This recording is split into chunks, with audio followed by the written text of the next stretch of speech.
Welcome. I see our new members are starting to sign in. A warm welcome to everyone. We are allowing a few moments for the rest of the attendees to sign in. While we do this, I'm going to ask for those of you online today, please just pop us a message in the chat function. Let us know who you are and where you are calling us or signing in from today. So welcome everyone. I see we already have Juanita Cup from the Eastern Cape, Leon Roots from UNISA in Pretoria. Welcome everyone. Once again, Annie from Sweden, welcome. Thank you for signing in today. So while we allow the rest of the attendees to sign in, we are just asking that you make use of the chat function just to pop us a message and let us know your name and where you are signing in from.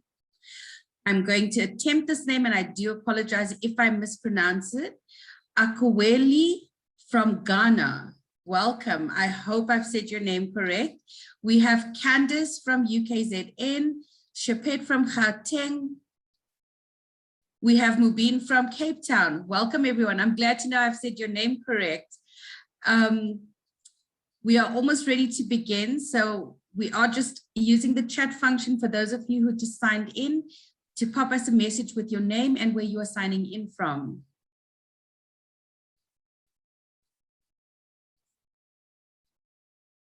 We have Suzanne from UKZN. Welcome, guys.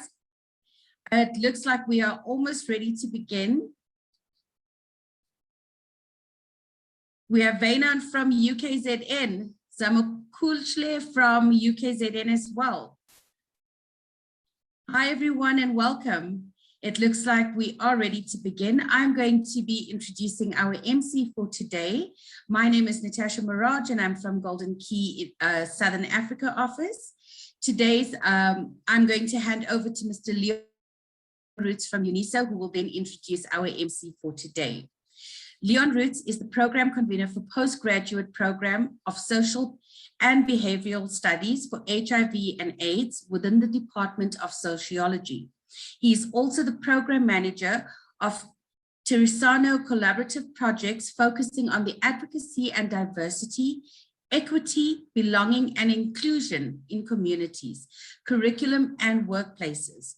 Currently, he is the convener for the university's Employee Health and Wellness Working Group and has been involved in the field in various sectors over years, including the development of workplace policy and program frameworks. His MA focused on pathways to manhood, while he's currently working on his PhD, which will present some guidelines on how to implement male-friendly employee health and wellness workplace programs. He also served as chairperson of SAFAID South Africa between 2015 till 2020 and provided strategic advice and support to different organizations in both the public and private sector on HIV, health and wellness. Over to you, Leon. Thank you, Natasha, and thank you for that introduction. Colleagues, very, very welcome here. We are so excited. It is our 8th webinar that we're entering into, and it shows that at the end of the day, we're coming to exciting times that we start to actually really engage with this topic on gender-based violence in a much more deeper understanding, because I think sometimes we talk about it, but we don't really talk about it. And this webinars create a platform that I see from many people connecting with us, indicating that it allows them to really interrogate not only with the speakers, but also with each other through the chat. So as Natasha said, please use the chat, but there's also a Q&A that you can post a question and then we will try to answer, or we will ask you to please put it in the main chat, because all these questions stimulate conversations, and that's what it's all about. It's not only bringing forth kind of theoretical understandings, but it's in a conversational way that we truly start to understand what is it all about and what can we do. So today's topic is about young people and gender-based violence, and it can never be relevant than actually as it is today. we see more and more of young relationships starting off very much influenced by the social media, influenced by different platforms of engagement, and also how imaging plays a role in young people's life, shaping what is an ideal person first, and then what is the ideal genders that we see.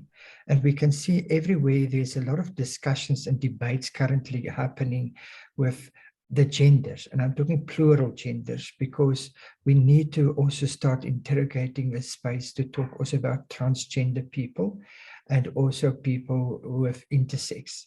And so therefore we need to widen the scope in our conversation beyond the traditional way of just seeing a man and a woman. We need to open it much broader.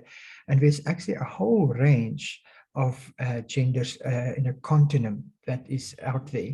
And we would like to maybe at some stage share with you some of these terminologies like non-binary people. And non-binary people are people who do not believe in the two categories of male and female, but they are a person.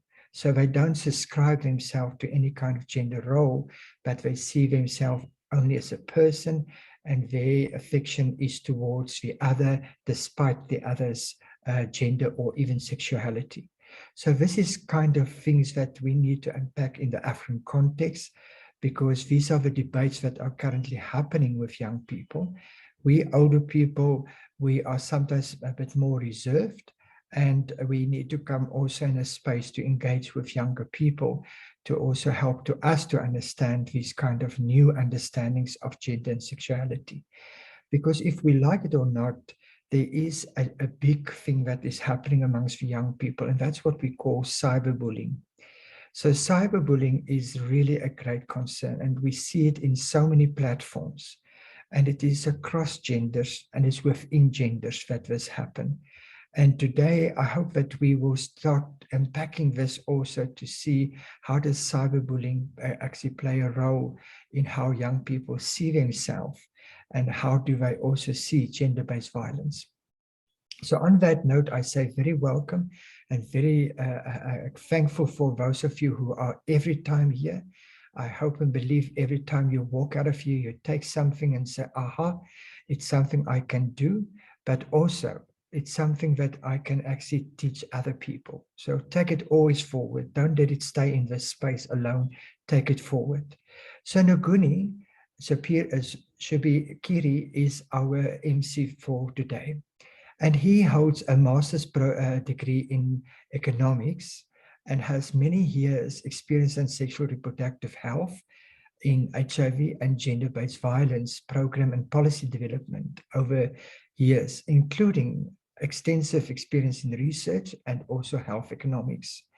He also has, over the years, have developed quite a big track record of looking at how to design programs and policies, including the whole thing of budgeting and reporting and monitoring evaluation in that space, not only at the country level, but even a Southern African level. He has been involved, and through that, he's been able to also mobilize resources in that space to have a more integrated approach. He's got also a lot of experience and understanding of what is happening in the community, and he works for many years in the non-government space or the non-profit space, where he has played different roles, and also as a member of SAFAIDS provide advice and strategic support to even governments on how to respond to different community needs, including gender-based violence. He's also active in the space of developing material, training material, awareness material, e-materials, but also engaging with fundraising and looking from a perspective of donors and also grants and kind of self-directed fundraising. He's also appointed by several government and private and non-private bodies as a technical advisor, specifically in spaces of HIV, even on the human resource of NGOs, looking at wages, salaries, and also negotiation with conflict, but also working on spaces of like business leadership development.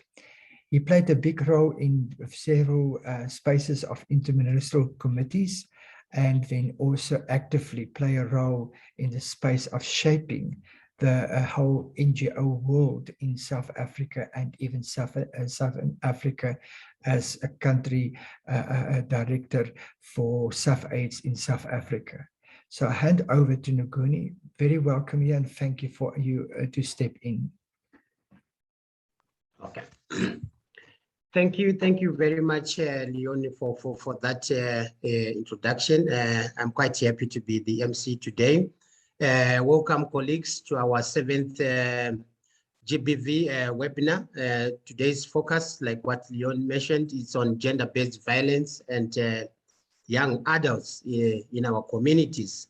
As SAF-AIDS, we really appreciate this partnership that we are having with Golden Key Southern Africa, UNISA, Father in Nation, SAF-AIDS, and Vitality Wellness. We really appreciate this partnership as SAF-AIDS.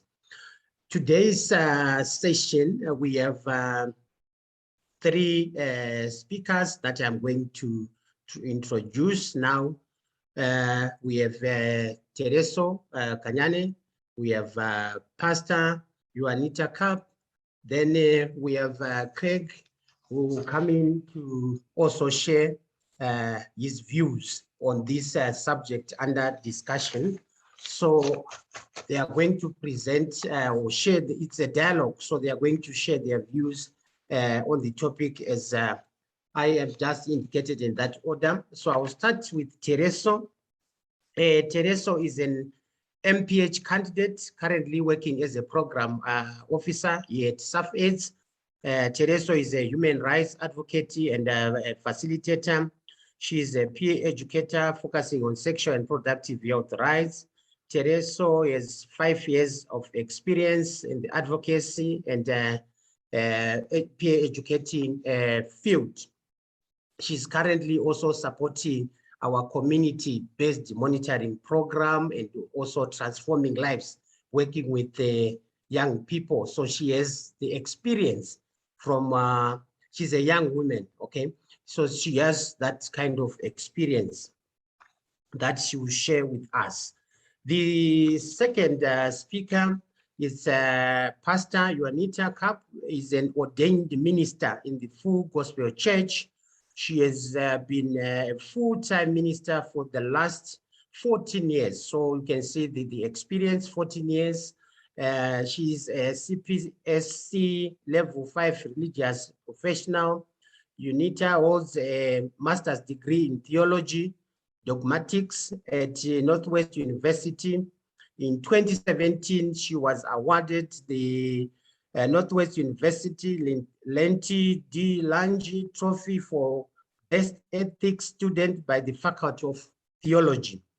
She is currently serving as the Vice President of the Golden Key International Honor Society Alumni Committee in the Eastern Cape.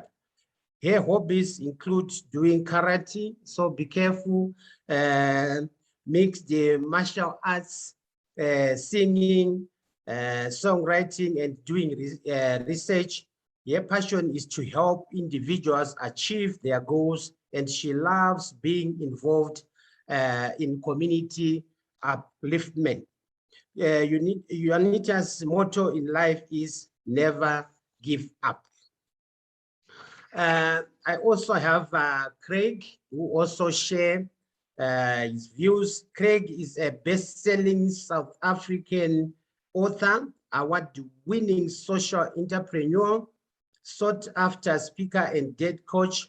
He is passionate about the crucial role men and fathers play in the lives of their children and society. As a key speaker and facilitator, Craig covers a variety of topics in the area of authentic masculinity, parenting, gender-based violence, gender equality, and excellence. Drawing from his experience as a single dad, raising 2 children to adulthood, and years of working with men, Craig has produced outstanding resources for fathers at all stages of their fatherhood journey. His book, Dad, is a rich source of wisdom, skills, tips, and advice for fathers of children of all ages. Dad is also available as an online course called the Ultimate Dad course. So our participants, you can search for that resource. It's quite useful. And Craig's second book on fatherhood is a Dad, is aimed at expectant fathers and guides men through their role in pregnancy and birth and the early days of being a dad. So you can see we have quite a wealth of experience. So let me start with Tereso. As a young person, what has been the experience among the young adults in as far as gender-based violence is concerned? We know here in South Africa, we have it's an epidemic within a pandemic, actually, where we have high sexual gender-based violence cases. We have femicide that we have had at universities, in our communities. So we are experiencing these challenges. So let's hear from Tereso. What are your views and opinions on these issues that we are discussing today? Over to you, Tereso. Thank you so very much, Ngoni. Thank you, everyone. So I'll just tap into a bit of experiences, actually, and some sort of evidences that you come across when doing studies. So, but firstly, I will start by narrating what it's like to be a young woman, you know, coming out of age, getting to experience love, being independent. And, you know, that's the young adult I really want to talk about today. You know, we fall into a trap where we believe our happiness relies in that relationship, a relationship where a woman has to make it work, a young woman. And we are taught this from a very young age. A woman has to keep it together. A woman has to be the comforter. We have to be the pillar. And then we are even called imbogodo. Imbogodo meaning a stone. You know, you are not shaken. No matter what you do to a stone, in cold weathers, in warm weathers, the stone will always become a stone. So, and it's not because we lack knowledge of what gender-based violence is, or we do not see the red flags, like the first flags. We do, but at times we believe it's really worth it for that partner of ours, you know, to be willing to change for us. And that's the mistake that young adults do. You know, we are thinking that this person will change their ways because of us. We are worth it. I'm a good young woman. I'm a virgin. I'm coming out of age. I've never experienced this and this and that. I'll be a good person. I'll be a pillar. You are offering, whereas you're not even looking at what you need to receive at the end of the day. And that's where we make our very first mistake. You know, we look at a scenario where us as young women, we have boyfriends who are very absent in the relationship. They are not even involved in anything. But then again, we still go ahead and marry them, thinking that marriage will change them. And that's another trap that our young adults find themselves in. You know, we also need to emphasize that we do see these signs. Gender-based violence has been discussed. We understand it's not easy. You know, we've had stories of even well-learned people, people working, well-learned women working in big companies or owning their own companies. You know, it happens to everyone, but it's not that we do not see these signs, because at times we believe it's lack of knowledge, but it's something deeper, you know, something with emotions that we really can't just describe. And then when we look into communities where we are being raised as young women and also young men, we are raised differently, right? And then we have the societal and community pressure that comes into practice of how we should act, both young women and both young men. So these ways, we have like appropriate ways that a woman should act, a young man should act, and our young men are taught the wrong perception of how it's like being a man. You know, they are taught you have to be tough. You don't cry, you are a man. You know, you have to be physically tough. Even if you are absent emotionally, you are fine as long as you are a man and you provide. And the moment they start providing for us financially, they think they're men enough to do what they want with us. We become like a possession, we as young women. And we are like, you know, this is my partner is doing this for me, or this is what my partner. So somehow we become a possession. They can do whatever they want because they are financially supporting us. And then we also take a look into male circumcision, for example. With the little experience that I have doing research, you know, traditionally circumcised men feel they are more better than men that have being circumcised medically because they did not go through what they went through. They did not get to experience the same experiences. And this leads to the other men feeling a bit inadequate and showing their adequacy through what? Through physical toughness. Now I have to be tough just because these men don't respect me in the community because I went through a medical circumcision instead of a traditional circumcision. I'm not man enough.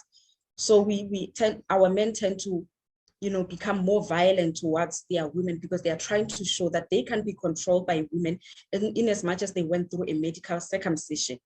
And then we also look at, with women, our painful experiences actually are what is being defined to make us strong. You've been through so much pain in your life, and that's when they say you are strong. Vulnerability is a weakness to a lot of people. So for example, you look at a woman who's forgiven her husband for cheating, or a young woman who's forgiven her boyfriend for cheating so many times. Oh, she's a strong, tough lady. She was physically abused and then she's still standing. Oh, she had a miscarriage, but she's still going strong. These are the kind of scenarios that are used to define how strong a woman is or how strong a woman should be. Vulnerability is seen as such a weakness, and a reality. Some people aren't cut out for the tough life. And it's because of the definition that they really put out there that makes other women feel inadequate. And then what do? We become in this relationship that are abusive, and we want to be strong. We want to be strong, and we stay in this with our violent partner. We stay because we don't want to be seen as weak. We don't want to be seen as vulnerable.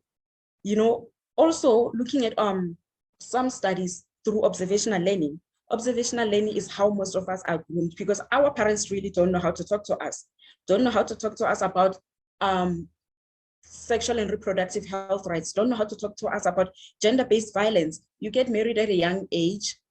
There's this saying in Bedi that says, it just means, you'll die at your in-laws in a way. You do not come back home. And it's so normal that if you get married and then you get abused by your partner, it's difficult for you to come back home because now you're going to be stigmatized, discriminalized, and now your peers are going to be laughing at you. So you'd rather stay in that abusive relationship just for the sake of people to stop talking so that you can also protect your dignity in public. And honestly, in this day and age, a lot of young people don't even know what a healthy relationship looks like. We do not know what a healthy relationship looks like. At times when a man loves you loudly or when a woman loves you loudly, we manipulate that love into saying this person is being controlling. If your partner knows you to an extent where he brings you McDonald's instead of wanting you to cook, we're like, he's trying to control me. He's buying me these things so that I can become what? I can become submissive to my partner. Instead, that is their love language. That is how they are showing us love. But because we already have this perception to say, no, I can do everything my own. I'm a woman, I'm independent. I can't be vulnerable. I can't have my partner doing 1, 2, and 2 for me. We manipulate that whole situation into saying this partner is negative, this partner is controlling, and we are even afraid of understanding our partner's love language. And there's also this saying, especially we use it amongst ourselves. Let's say if I, in a happy relationship or in a healthy relationship, and I start talking about it or start socializing and posting about it, we always say, umjolo yanyisa. There's this word, umjolo yanyisa, meaning it will end in tears. Mujolo is another pandemic that also leads to gender-based violence. That's dating in a nutshell.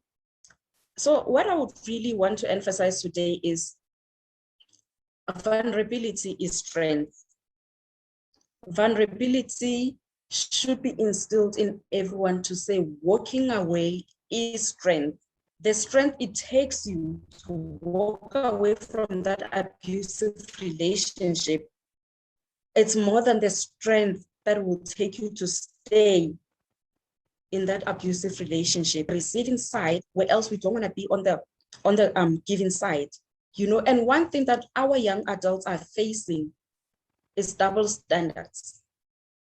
Your partner, female or male partner, can be looking into someone, let's say it's me, Teresho, I'm a bit chubby and everything. My partner will start looking for skinny kind of ladies.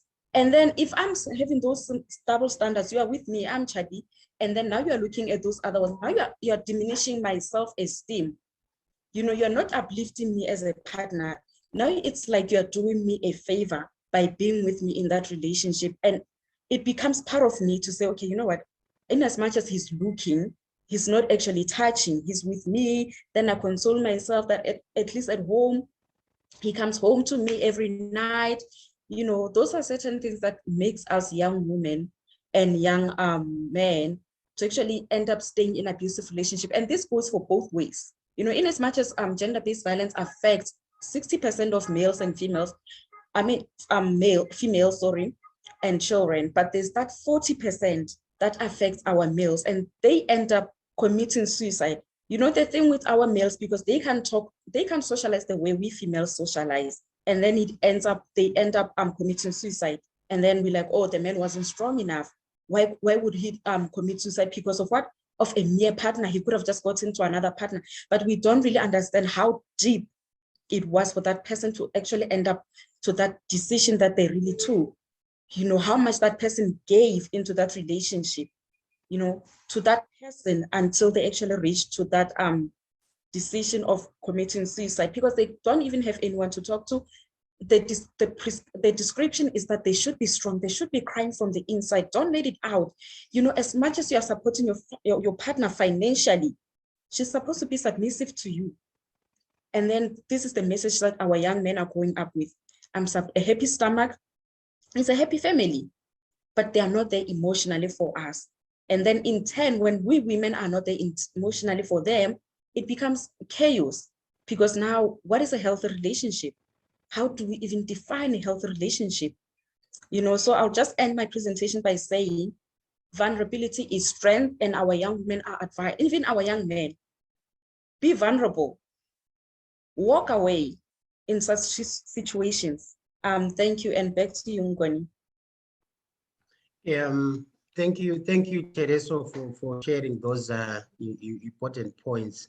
Yeah, indeed, the issue of absent relationships, even at adult level, find that most of the fathers, I'm sure Craig can raise that, are absent fathers. The issue of being stuck in an abusive relationship, I think we have so many cases where we then regret after the death of someone, because the society expects you to be in that abusive relationship. It's common across African countries. I don't know why we continue to do that. And also the issue of mental health. I think we are facing serious mental challenges among the young people. In Zimbabwe, I saw a case on social media where this young man committed suicide, is it last week or so, after your girlfriend eloped to someone. You see, then he decided to take a nap. So these are mental health problems that we face on a daily basis. Thanks for sharing that, Teresa. Let me invite Pastor Juanita Cap to come in and share your thoughts. You are our minister here. Please go ahead. Thank you, Ngoni. Thank you very much. I appreciate it. And thank you, Teresa. You bring everything into such a lovely perspective for us, because it is a time in young adults' lives, and I mean, it is the age group that we are focusing on today that is bringing so much information to us with regards to why gender-based violence even exists and is a problem. So I want to, just from the ministerial point of view, just give a few pointers from what I've encountered in the ministry. Most of the counselees within the church work that we do are from the young adult age range. We find this in the time of an individual's, this is the time of an individual's life where there are definite certainties about belief systems and tradition, yet on the other hand, there also surfaces a search for self. Now, the belief systems and the traditions have by now been firmly established in the mind of these young adult individuals, but there seems to to a certain degree, always to be an uncertainty of what must happen next. So commonly we find that young adults who have studied and have started their career journey often second guess their decisions. And many of them are often torn between their current reality and the dreams they once had as younger versions of themselves that they wanted to pursue. Being a young adult is a time of exploring, discovering, and manifesting one's future. And during this process, however, many a disagreement often arises between young adult couples. And this is due to the fact that after a relationship has been established or a marriage has taken place, the difference in viewpoints often become increasingly clear. It's not that the individuals do not love each other wholeheartedly. It's more about the fact that personalities can often clash. Teresa, you mentioned the love languages. Sometimes it's that these young adult couples do not understand each other's love languages.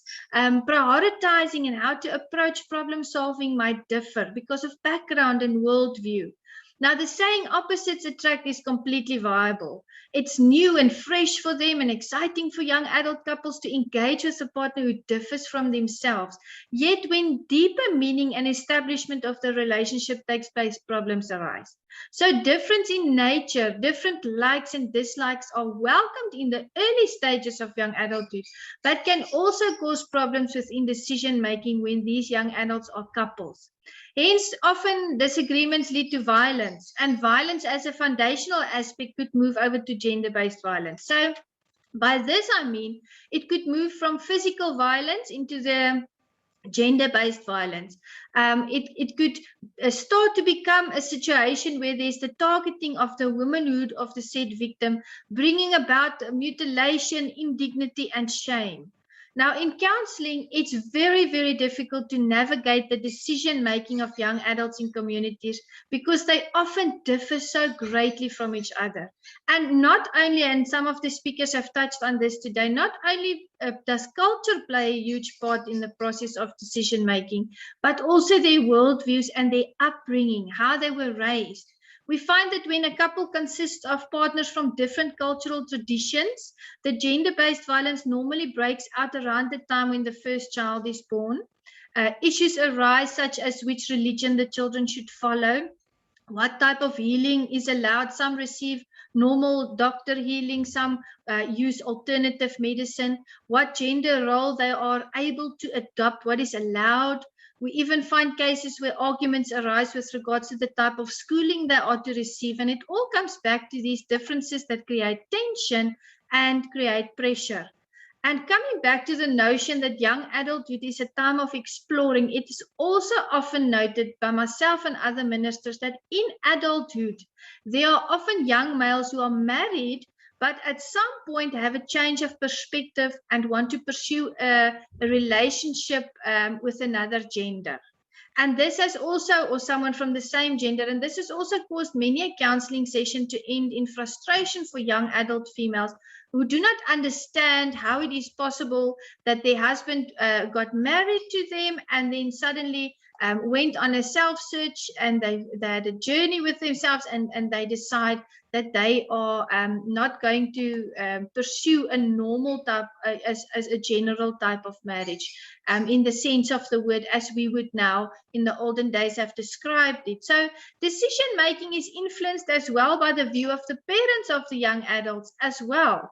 Although young adults are seen as grown-ups, believe it or not, they strongly rely on the blessing and approval of their parents in many cases.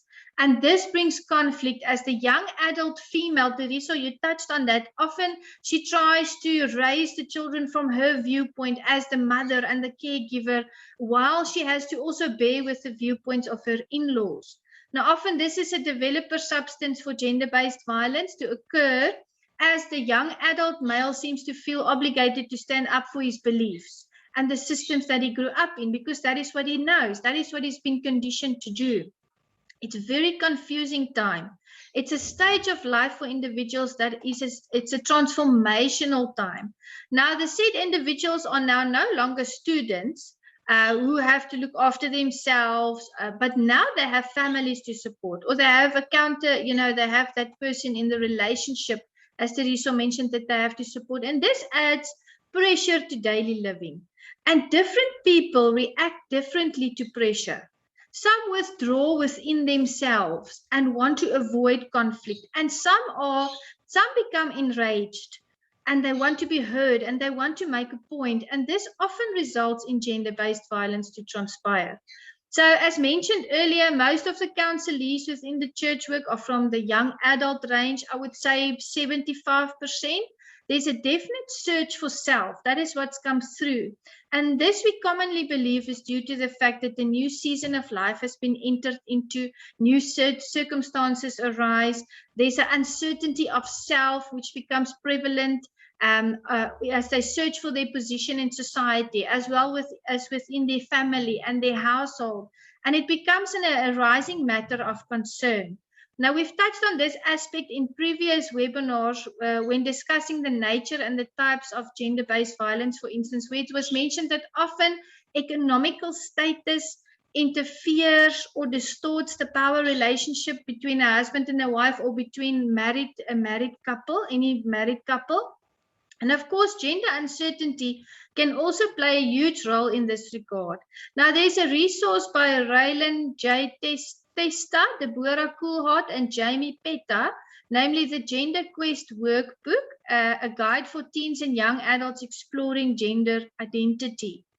And that is a resource that you can go and look for online. As mentioned in the previous webinars, however, it doesn't help for us as the village. Remember, it was mentioned in the previous webinars by Craig Wilkinson, and Leon Roots also mentioned that it takes a whole village to raise a child. But as a village, it doesn't make sense for us only to look at the male individual and his viewpoint. We have to also look at the female individual and how these two genders interact and understand each other. Now, from my point of view, through counseling, we've noticed that women, female individuals, tend to lean towards developing severe depression when gender-based violence occurs in the household. And what we do is we then suggest to these young adult females to write down their feelings and keep a journal of sorts of the events that transpire in their homes.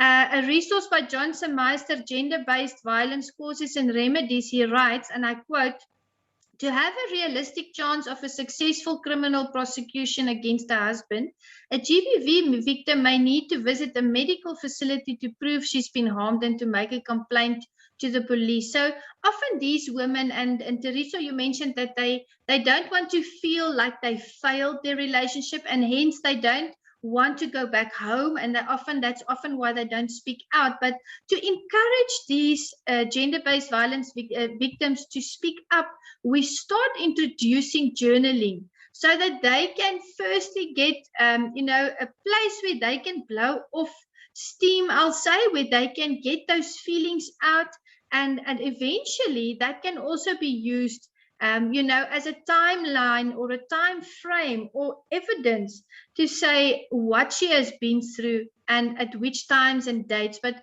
it's a start to get them to get into the right mindset that it is possible for them to voice, even if it's to write it down on paper. It's time for them to express what they are going through. Now, I want to quote Deborah Western, who wrote Gender-Based Violence and Depression in Women. And she says, when women meet in a supportive group to journal together, to share experiences and to reflect on their learning and plan for changes in their lives, the impact of journalizing as a therapeutic activity is strengthened even further.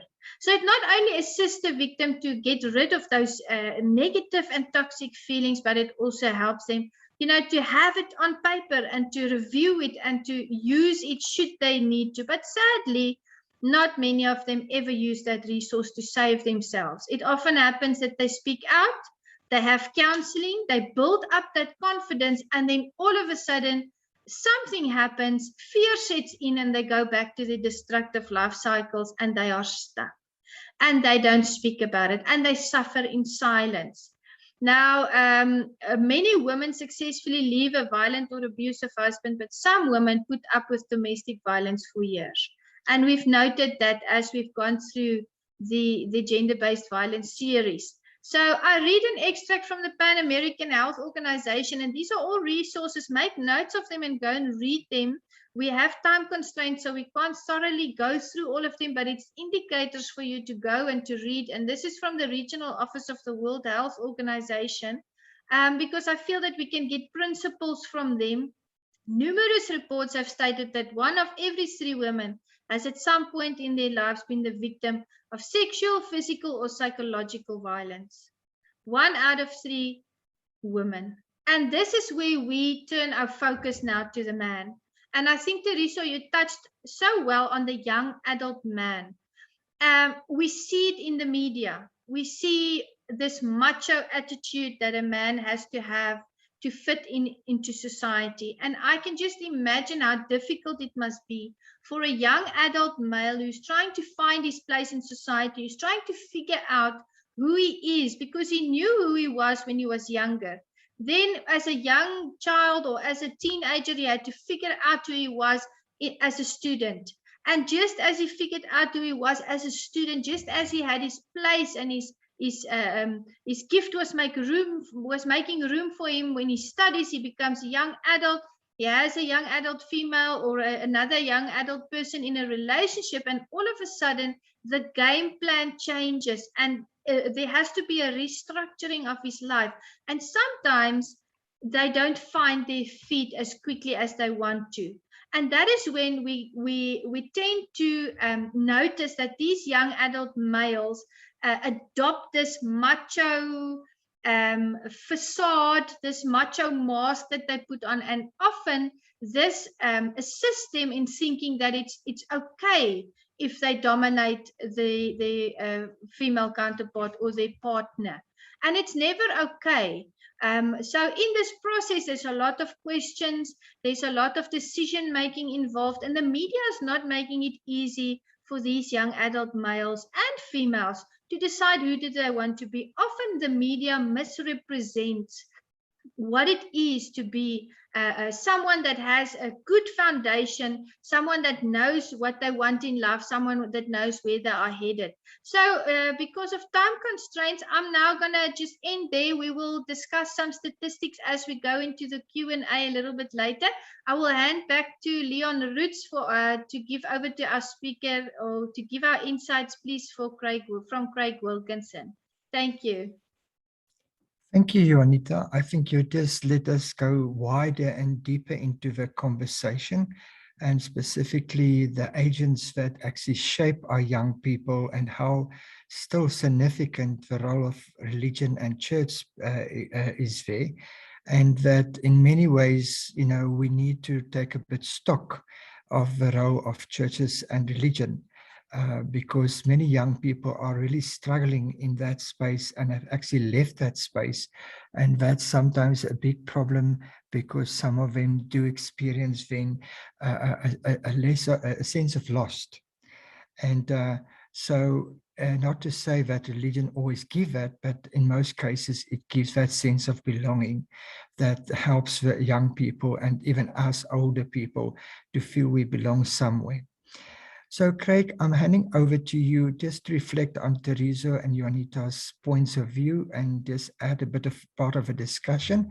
And then I see there's some really powerful questions in the Q&A that I will try to read out before I leave at 2 o'clock. Thank you.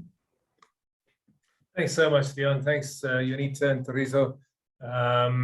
Such a vast subject and such beautiful insights from both of you. I just want to, add to the discussion around young people and say that every generation of parents raises the next generation. And in other words, we are parenting our future. How we parent today is determining how our future will pan out tomorrow. I've said in previous sessions that no boy is born an abuser. It's not in our DNA as men to be misogynistic or abusive. And so something happens on that journey from boy to man.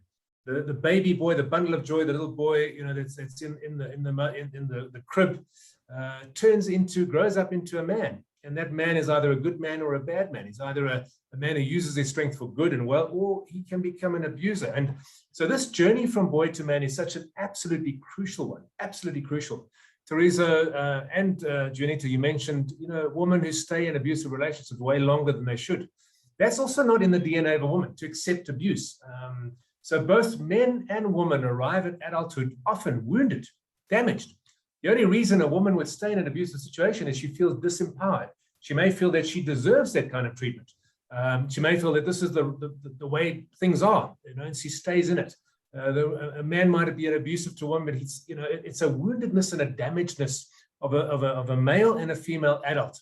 And so I want to just talk briefly, about the journey from boy to man, and also the journey from girl to adult woman.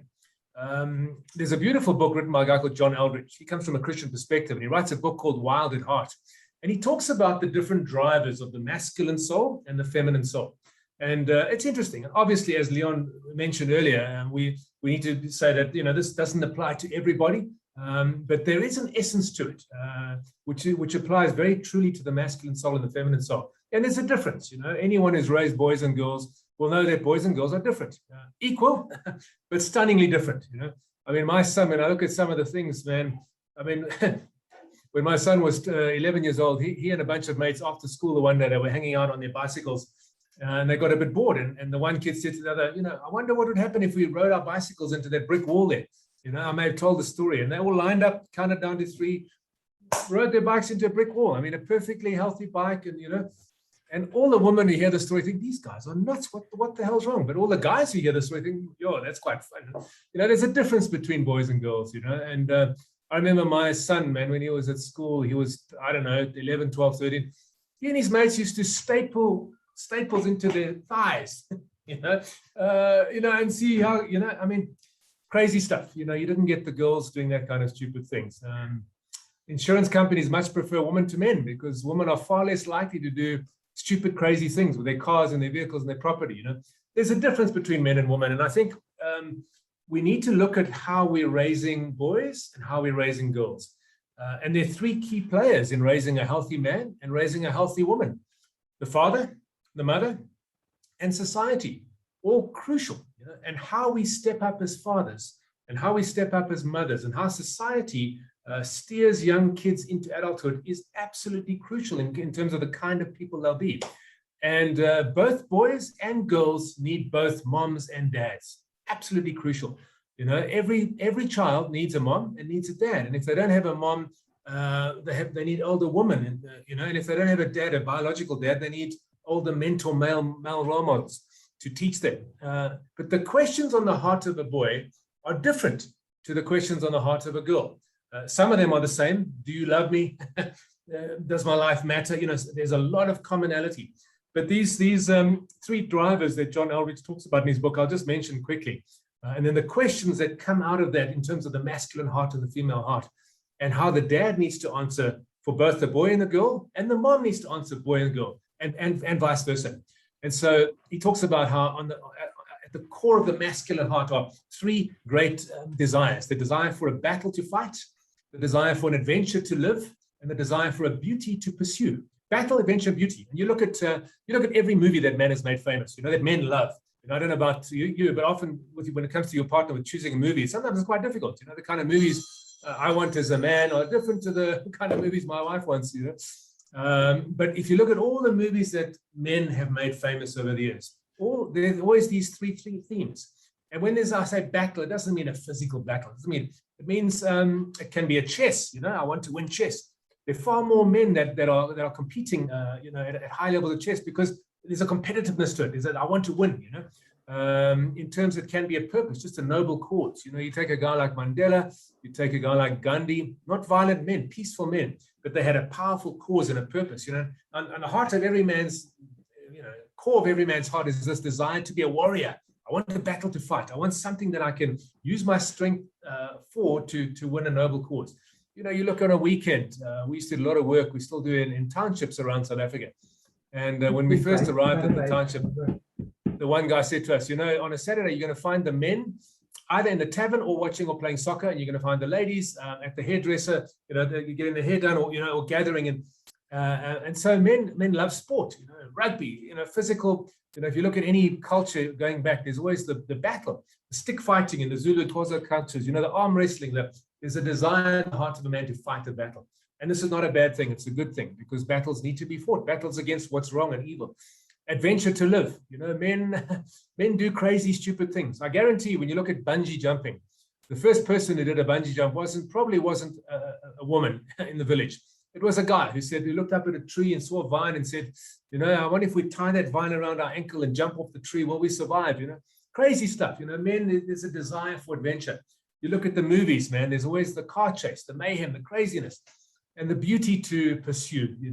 Teresa mentioned earlier about how wrong it is, and I agree with her. A man is with his partner, with his wife, his girlfriend, and he looks at another woman. There is this thing in the man, the pursuit of beauty, and when you look at, if you use these things correctly, every man said, I'm going to use my desire for battle to fight a good cause, to stand up against what's wrong, to fight for what's right. I'm going to use my desire for adventure to build a bigger life than just my own life, to help other people. And my desire to pursue a beauty, to pursue and to love and to be loyal and faithful and committed to one beauty. This is what it's all about. But because of this, these desires, men have this question. Boys have a question on their heart, and the question is, am I enough? Do I have what it takes to be the man the world needs me to be? To be the partner to my partner that my partner needs me to be the father I'm going to be. And he brings the question to his father. And the father needs to answer the question, son, you are enough. You've got what it takes. You're the man. And unless he has this from his father, he grows up believing that he doesn't have what it takes, that he's not enough, that he's inadequate. And a man who's wounded with a sense of inadequacy will either become passive or aggressive. And both of those are utterly destructive. Passive men run away from responsibilities. They have a child and they don't look after the child.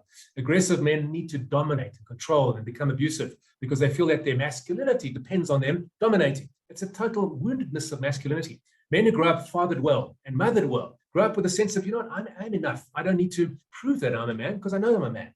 And so there's woundedness in the journey from boy to man. And that's why I think I often say to people, the two biggest problems we have in this nation are unemployment and fatherlessness.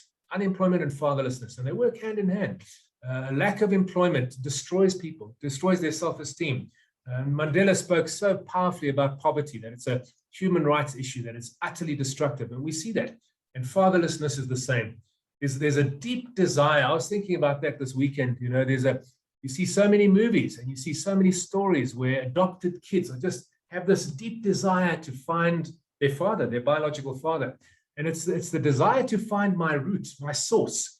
I came from the seed of my father and the egg of my mother, and a desire to find that and to find my identity and my sense of esteem and identity and purpose and who I am going back. So fathers play such a crucial role in sons' and daughters' lives, and mothers play such a crucial role. I'm jumping all over the place a little bit here, but I'm saying in order for us to do justice to our young people, we need to father them well. We need to mother them well. And as a society, we need to give the right messaging about men and women.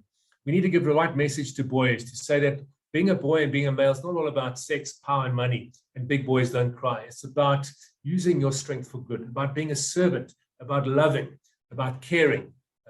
We need to tell women, young girls as they grow up, you as a woman are valuable.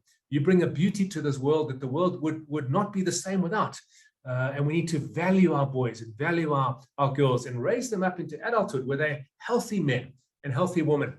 So often we have pathological, codependent relationships. The man might be abusive. The woman might accept the abuse. It's a pathology, but it comes from the journey from boy and girl to man and woman, where the mom hasn't been the right kind of mom. The dad hasn't been the right kind of dad, and society's given the wrong messages. So boys and girls grow up wounded. Why do you think women accept unacceptable behavior? They haven't been validated. They haven't had proper, powerful, strong womanhood modeled to them. They haven't seen it played out in the adults in their lives, their mom and their dad, and older men and older women.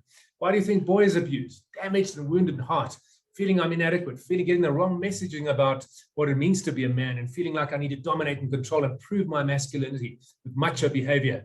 And they haven't had older men modeling the right kind of behavior, and older women also modeling to them that true masculinity is a beautiful thing, And me as a woman, I'm a powerful, beautiful human being of equal value, worthy of the right kind of treatment.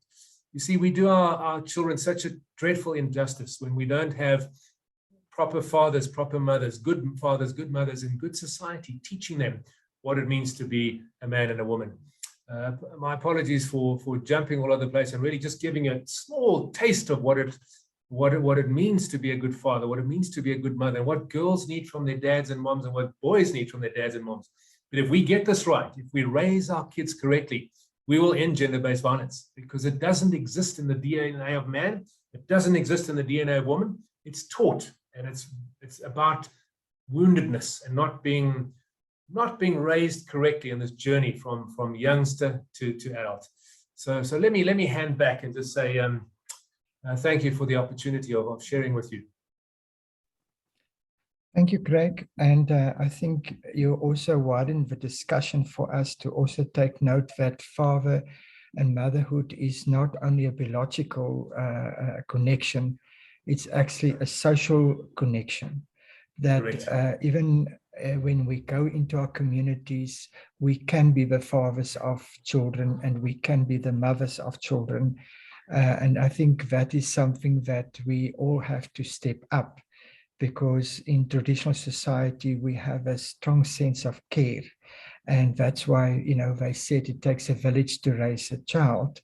It's not only the parents alone even that raise the child. And I think this is where the conversation is going now, that we start to see that when we look at this whole space of young people, you must remember, some of us older, we were also young. And we had also similar tensions and similar confusions and similar anxieties, even around the gender roles. But I think what is happening now is that sometimes information is so available that we are not able to discern what is good information that could build character and build us at the end. And we are not selective. You just have to put a word like gender-based violence into Google, and you get thousands of sources. And the question is, where do you start? Where do you go and look at sources that are authentic and credible? And I think that is what both of you are raising, that it's not always looking for the answers out there. It actually starts with the family, and it starts with the community. And that's how we need to start engaging with each other. So I'm going to open the floor and hand over to Janita. Sorry, Janita, I have to step out. There are some really good questions in the chat, as well as questions in the Q&A. But colleagues, on this note, thank you so much for being here. Thank you to the speakers. We are very excited to work with you, and I'll see you soon. Take care. Fantastic. Thank you, Leon. Thank you very much. We'll see you on Thursday. And also thank you very much to Craig. You've put everything for us so plainly, and you've explained it to us so well that sometimes we forget that what I enjoyed about what you said was sometimes we forget that even though a child doesn't have a biological dad or a biological mom, there are others in society that can fulfill that role. And to the attendees, that is so important what Craig said. The fatherlessness is a problem. In the church, Craig, we discuss and we mention, or we refer to it as spiritual fathers and spiritual mothers. And I think we need to bring that tradition back. We need to bring that essence back, where women, take other girls and, other women, young women that don't have parents under their wings. And the males must do the same. Absolutely, we've got a very big problem in society. So thank you, Craig. Fantastic. You put it out for us so well. We appreciate your insights tremendously. I'm now going to go to the Q&A, and I want to ask if I can direct some of the questions to our panel, to Craig and Teresa. Teresa, Lorna said something. She said, what can be done when parents accept the educator who made their daughter pregnant and who is underage, and they refuse to charge him? Can anything be done, seeing that this is statutory rape? I'll revert that question to Craig first. What can we do if someone knows that a rape has occurred, but still they do not do anything about it? Well, I mean, it goes without saying it's 100% utterly unacceptable, and it needs to be stopped immediately. And I think what I always say to particularly women who are in abusive situations is you need to build an army of support. You need to go to friends, you need to go to family, you need to go to whoever you can, because often there's a fear factor. You know, if someone's doing something so horrendous as rape and they're getting away with it, the only reason is people fear the consequences of approaching it. And that means if you're scared yourself, and there may be consequences, you know, there may be power imbalances that make it very hard for you to do that, but build an army. So go to the next person and tell them and get them on board, and go to another person and get them on board. Go to the school board, go to the police, keep going until, keep recruiting people into this army until you've got enough people to stand up against this bully. Because you see, statutory rape is on our legal statutes, and it's unacceptable and it's punishable by the law. So we need to do whatever it takes. And if the first person you go and say, look, what's happening, and they ignore you, or they say, don't worry, you know, go to the next person. Keep going until you have, I mean, go to your MP, go to your minister, go just spread the word so far and wide that you get enough people that are on your side so that you can stand up against this evil perpetrator of this thing and bring the law against him, because we've got to stop this, you know? And it's silence and fear that allows people to continue doing things that they shouldn't be doing. Fantastic answer, fantastic, excellent. We see, like you've mentioned, Craig, that often you've mentioned now the fear factor, the stigma. Absolutely, we agree with you, and the fact that sometimes they stay quiet because they don't feel like they deserve better. And I agree completely with you. I'll now direct that question to Teresa. Teresa, in the ministry, I want to mention that we do counseling, and whatever we come to know about a person, we have to keep completely quiet. We have to, there is a factor where we are not allowed to ever speak to anyone about what we've come to know, but it does not include the fact if someone has been raped, or if something like that occurs, or if murder has occurred, then we have to speak up. What is your viewpoint on that, Teresa? Thank you so much, Juanita, for actually touching base on that, because I also wanted to say, you know, coming back from a Christian family, there are certain things that you can really talk about at church.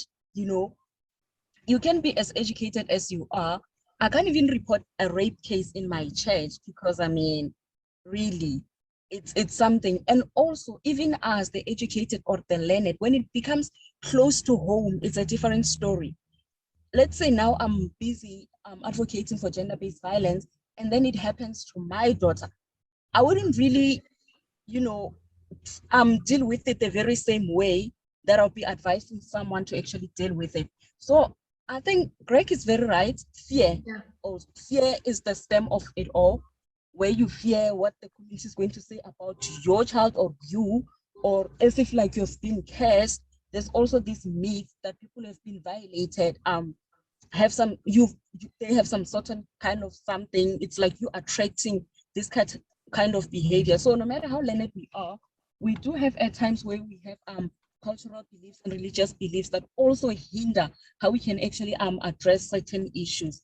Thank you. Thank you very much. And I keep thinking when we talk about these things, I keep thinking about the resources from Craig Wilkinson from Father a Nation. No excuse for abuse.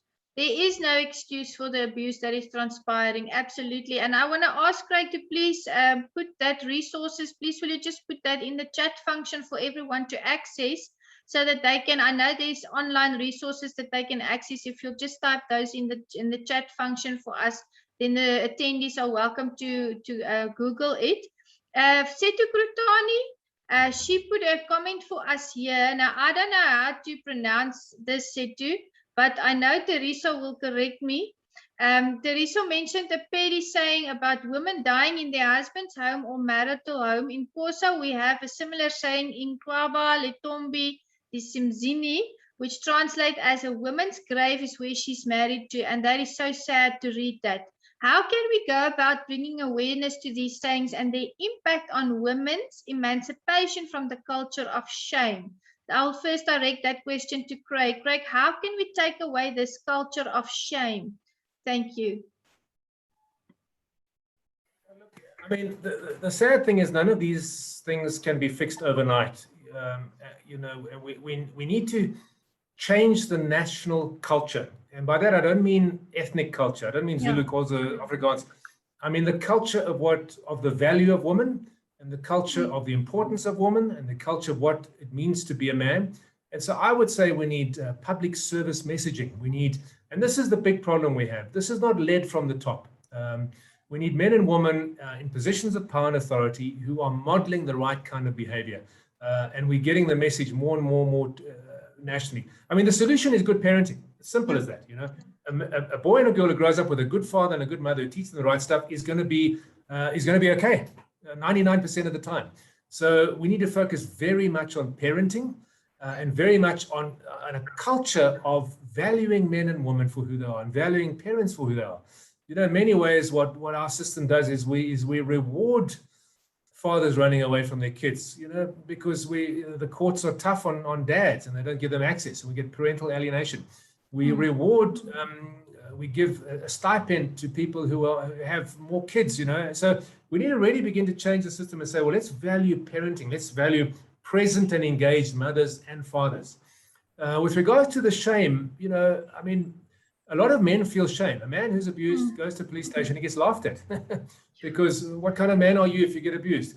A woman gets raped and she goes to the police station and the police blame it on her. They say, what were you wearing? You know, I mean, we have to begin to absolutely stop this wrong, sinful, destructive thinking in men and women, in police stations, in position of power, in families. And, you know, it's a culture-wide, a nationwide initiative of restoring good values and good qualities. So it's not easy. And, you know, us as individual activists need to really preach the message that there's no shame. No one deserves to be abused, ever, no matter what. There's never an excuse to abuse or be abused. You know, we need to really push these messages very, very hard and model that. Janita, please forgive me. I also have to jump off the call. Of course. Thank you, Craig. Thank you very much. We appreciate you. See you in the following sessions. God bless. Thank you, Craig. Thank you. Bye. Bye. That answer from Craig was absolutely fantastic. I wanted to say that he hit the nail right on the head, because the Pan American document says, well, listen to what they delineate. They say they are attempting to change existing media. And this is accomplished mainly through lobbying governments, standard councils, and television networks. And they also note here that they are attempting to transmit alternative messages. And the description here is a number of non-governmental organizations have begun to use media to broadcast messages of non-violence and respect. So Teresa, what is your view on this culture of shame and what the input that Craig has given us? Thank you again. I think it also goes back to, we can have similar interventions like we did for what you call genital mutilation, because it was a big issue. It was affecting a lot of young women, but now seemingly people are starting to learn the dangers, the impact of it. So just the same as sending your child to this marriage and saying, no, you have to, you know, don't come back home, you have to die at your in-laws, you know. It's like it's a shame, because, you know, recently my big sister got married, and the only thing my parents told her was the fact that they are not kicking her out of the house. You know, we are not kicking you out of the house. This is still your home. Whether you have your new home or anything, this is still your home. I think it goes back to how we also raise our children, so that we don't just accept anything, but we need to also shame it. We need to also shame it and be vocal about it. And in as much as we've been vocal about it, women who are in this kind of situation need to really talk about it from their depth. Because some of us can talk about it and say it's dangerous, it has some impact, but we haven't been there. Yes. You know, we can only understand it to a certain limit from what we hear. But then, it's like with sexual and reproductive health rights. What I normally just tell the peers is, I'm going to come, be a peer educator. But when I walk into a health facility, I get my services because they already understand the kind of authority I have. But you being a young person in that facility, they still can take you however, treat you however they feel like treating you without feeling any remorse. Because why? They already have, they are already entitled to say, we are healthcare professionals, we can do however. It's just like with your in-laws. Your husband may pass on, and then you still stay in your in-laws because you are married. But if you, the wife, passes on, him getting married is like something that can happen in the next 2 months. You know, 2 months of Yeah. mourning, it can happen. But with Yeah. us women, we have to mourn for the whole year. We have Yes. to do certain practices, you know, those kind of things. So we need to really be vocal about it, and people who understand the depth of it will be the focal people. I think Yes. that's just my take from this cultural. We're not saying all cultures are bad, but this one specifically. And our parents are so proud to just say, my daughter is married. She's now Yes. Mrs. Mama. Can't you just be proud of me being doctor, this and that without having a partner? You know, it also Absolutely. goes back to us making our parents happy by just getting married, staying with our in-laws, although we know it's difficult, but because my mom, the society, what will the society say about my parents? It's like they failed to raise me. So, Valuable yes, thank you. insights, absolutely valuable insights. I was thinking as you were speaking that it often occurs in the church that, you know, the church, the amount of divorces in the church is the same percentage as the amount of divorces in society out there, outside of the religious realm. And it's so worrying to me to sometimes see that should a man get divorced, it's like, it's almost as if the people accept him still after the divorce, but should you now have a woman getting divorced and she wants to stay on to the congregation, it's very difficult because sometimes people shun her. And it's almost like they are very harsh. They're very harsh on the women. And it is labeled as a failure. And I think we, in the culture of GBV, we are trying to take out the toxicity and change the viewpoint on GBV. I think we should stop being so harsh on women, because these are the women that decide that they deserve better. Like Craig said, they deserve better. They don't have to endure the things that they go through. Because let's be honest, gender-based violence not always, but often result in divorce. And a divorce is not, nobody gets married and think that they want to get divorced eventually, but life happens, things happen. So Teresa, you mentioned something that struck a chord with me. You mentioned how are we raising our children? And I refer back to that document that I read from earlier, and their areas for action, and I want to ask your comments on them. Their areas for action were, they state here, and I quote, since the family is the first instrument of socialization for both girls and boys, it should be the first place that the boy is given the freedom to express his emotions, and he should be taught to resolve conflict peacefully and learn to see girls as equals in every respect. It says how a family treats its female members will have as much effect on the development of masculinity as how boys themselves are treated and taught. Education is another important conduit of gender socialization, and the attributes the attitudes of a boy is exposed to a school. Exposed to a school can either challenge or reinforce existing gender stereotypes, and the media has an increasingly influential role to play in changing gender stereotypes. So what's your view on that? Would you agree with us? As I look for comments in the chat function, please give us your viewpoint on, is it true that we can teach the young boys to resolve conflict in a peaceful manner and to see their sisters and their siblings as their equal counterparts? I think it's true. I think we can actually train our young brothers or our adult brothers also on how to peacefully, amicably resolve issues without laying a hand on a woman. You know, just like with a woman, one lesson that I learned in an argument, walk away, calm yourself down, then come back with your fresh mind, you know, and then the discussion can now be amicable. Unlike now, everyone's volume is up. no one is going to actually understand the other. And then now with the man being the physical one, then he has to overpower the conversation by only being physical with the person. Because we women are very vocal. Most men are not vocal. Yes. So we win arguments by speaking. And they win arguments by what? By being physical and keeping us quiet like that. So I think it's something that should actually be introduced to parents, how to communicate with your boy child, how to communicate with your girl child. Because days and age are moving. It's no longer the same. So I think it's something that can be incorporated, yes. Very, very important aspect that you mentioned here, communication. Communication, learning the right forms of communication, very, very important. And it's very important for us not to forget that we have to state plainly our case. I want to read a comment from Anne Jensen in the chat function, which I found very valuable. She says, not having guidance from a mother or father and no backup from anyone else has devastating consequences, not just through teenage years, but well into adulthood, resulting in when that person has their own children, they have no clue how to be a mother or a father.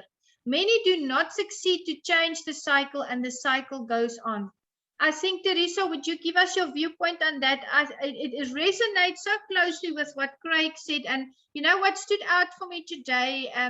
You know, us three speakers, we've got the title of the topic, but we haven't spoken beforehand what we would present. And it's so amazing to see how everything just comes together and how we are getting a well-rounded view of gender-based violence and young adults in communities. So Teresa, your thoughts on what Anne has rendered to us? I think Craig also touched a bit on this, and also looking at the fact that it takes a village to raise a child.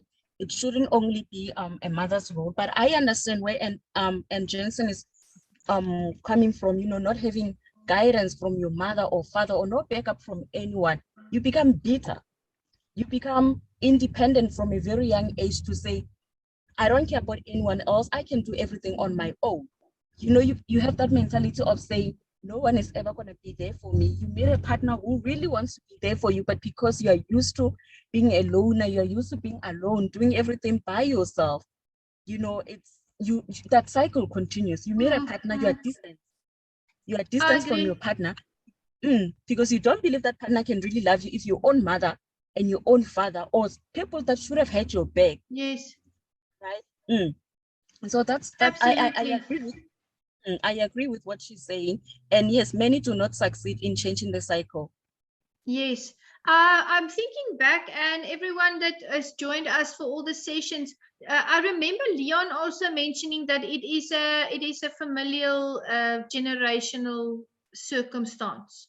And I agree with Anne and you, Teresa, and Leon as well, that we do find the same cycles just recurring and recurring and recurring. And it is almost as if they know that it is about to happen, and yet somehow they still step into that trap. So we need to, through this, you know, webinars and through the dialogue, just bring awareness to people to say that look out for the negative markers in your family, and try to apply different things than the way you were raised.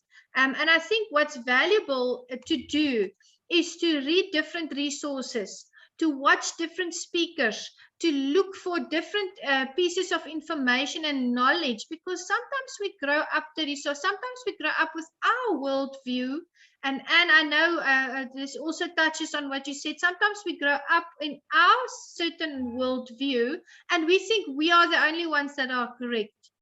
But there's not only one way to view the world, and there's not only one correct way to do something. So yes, I agree. We must go in depth with the topics that we have. Teresa, you are a young South African woman, and I want to ask you, and I see that you are typing an answer to Peglihle Ramosukane Maila. I hope I said that correctly. She asked, just for the audience, is it appropriate for a woman to wear minor clothes? What's your viewpoint on that? As I also responded to that, appropriate to who should be the question. If I'm comfortable in what I'm wearing, I know there are some clothes that it's really bad. But if you're talking minor, me wearing a short skirt, me wearing a crop top, and I'm still a young woman, who are you to judge what I'm wearing? And then we look at the double standards that come with it. If it was a celebrity or someone well known, dressed in let's just say a G-string and a bra, the likes that they would get on their social media pages would be out of this world. But me, Pinteresto, walking on the beach, just dressed up with my stretch marks, I become stigmatized. What kind of woman are you? Why would you wear such small clothes? The double standard also has a huge impact. Fantastic, So fantastic phrase. Yes. That's why I said appropriate to who. Am I comfortable in these clothes that I'm wearing? The double standard. That is the perfect phrase of what we have been discussing. Why are they often so harsh on the ladies, on the females? Yeah, the double standards. I want to go to the chats now, Lorna. And Tabang, is it Lebohang? Lorna and Lebohang wrote some comments in the chat. Lorna Jonathan says, many orphan children are left to grow up without parental guidance and they grow up being streetwise. They don't know love from within their own households.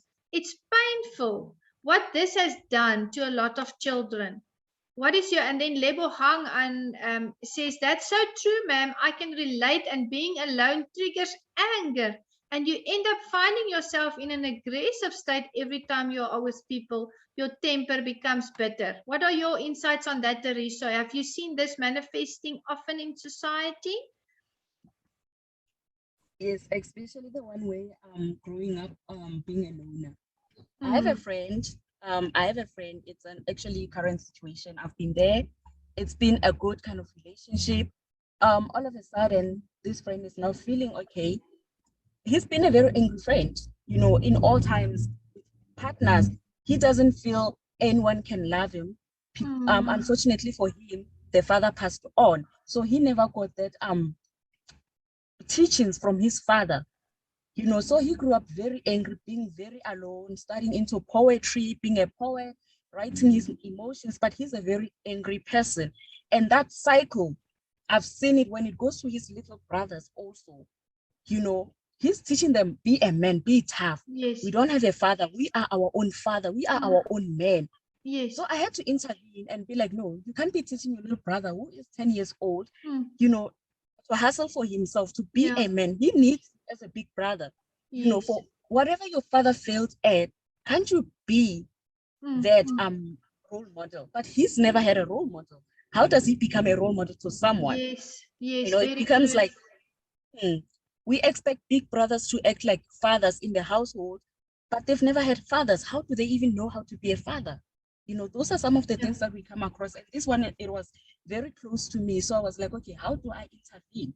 And there was a point where I actually even had to ask my own dad to kind of communicate with my friend, because I had an involved father. So he started having those interactions, because these people become clingy. Once they find a friend, it's like a clingy kind of friend. When you have another friend, it's like you don't love them anymore. So you have to be with them or with no one else, even if it's just with friendship, So those are kind of some of the things that we come across. And yeah. Absolutely. You mentioned this now, that bigger brothers, older brothers are expected to be father figures. And that is so wrong. It's so unfair because it's stealing their childhood. So again, we come back to what Craig Wilkinson said. The fatherlessness is a problem in society. There is a fatherlessness, there is a gap, there is a divide. And we've mentioned in the previous webinars that it's going to take a long time to fix what has been broken.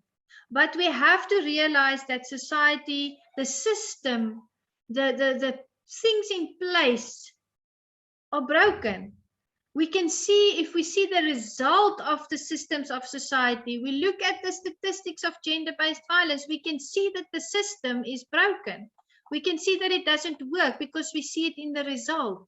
Just quickly before we end, I was looking here at some of the surveys that I was going to present on, and we don't have time for that today, but I just want to mention that there were 3 questions asked in a WAS survey, and that was for women in Egypt. And the 3 questions were, and it was related to gender-based violence, and the 3 questions were, and this is from the book from Johnson Meister, Gender-Based Violence, Causes and Remedies, and a WAS survey refers to work, attitudes and spending. The 3 questions that they asked the women, they could answer yes, no, or maybe, but they excluded the maybes. They just took the yes and no answers. They said, why was your husband violent?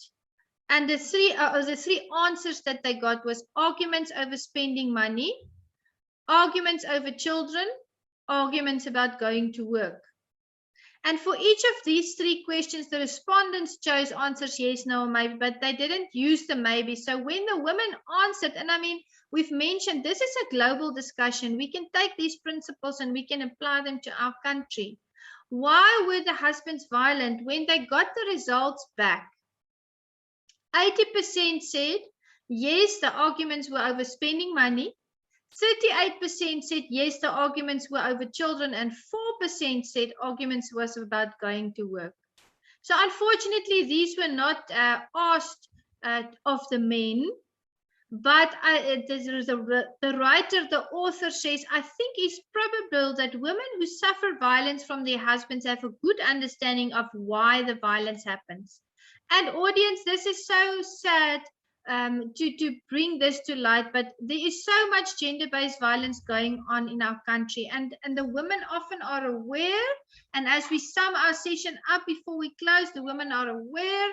They are young adult women. They are reliant financially on these men. They are scared of being stigmatized. They are scared of not being able to go home because often they are shunned, and therefore they stay quiet. And that is why we are trying to bring into this culture of gender-based violence new knowledge and clarity to say, let's break the silence, let's destroy these lies that women and victims, because sometimes the victims are men, have believed for so long, and let's start to restructure and reform. So in conclusion, I just want to read one last paragraph before we end.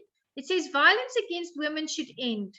And this won't happen unless activists, campaigners, and researchers make it happen. Remember, Craig Wilkinson referred to us as individual activists earlier. Collaboration between groups of lawmakers such as members of parliament, law enforcers such as police officers, and citizens can bring differences. So what is the conclusion? What should we do now? We should create a platform where people can speak up, and we should bring information. So thank you for this dialogue. And Jensen says, thank you for another great session. Thank you so much. We appreciate our attendees from all over from the globe. You are so valued. All of the students attending today, we appreciate you. We will have our session 8 on Thursday, and I'm going to just give you the topic for that. It's the 8th webinar. It's also going to be at 1 p.m. on 23 September. Our speakers are Prof. Nokutula Mazibuko from UNISA, Mrs. Edith Masiofa Tapfuma from Vitality Wellness, Mr. Ngoni Chibukiri from SAF AIDS, who was our lovely MC. And in his absence, I just want to say thank you, Mr. Ngoni, for being our MC today. We value you. Mr. Craig Wilkinson, who is a special presenter for us today as well. And then, of course, the topic will be harassment and sexual harassment in the workplace. So feel free to register for our session. If you need further information, or you need a link, or you have any difficulties registering, please go and email southafrica@goldenkey.org. So we've unfortunately run out of time. Thank you to all our collaborative partners, UNISA, Vitality Wellness, SAF AIDS, and Father a Nation, and we look forward to seeing all of our attendees again in our session on Thursday, 23 September at 1 p.m. We hope that you have, from Golden Key Southern Africa, we hope that you have a lovely day, stay safe and keep well. You may now leave this webinar by clicking the leave button at the bottom of your right hand of your screen. We thank you. God bless.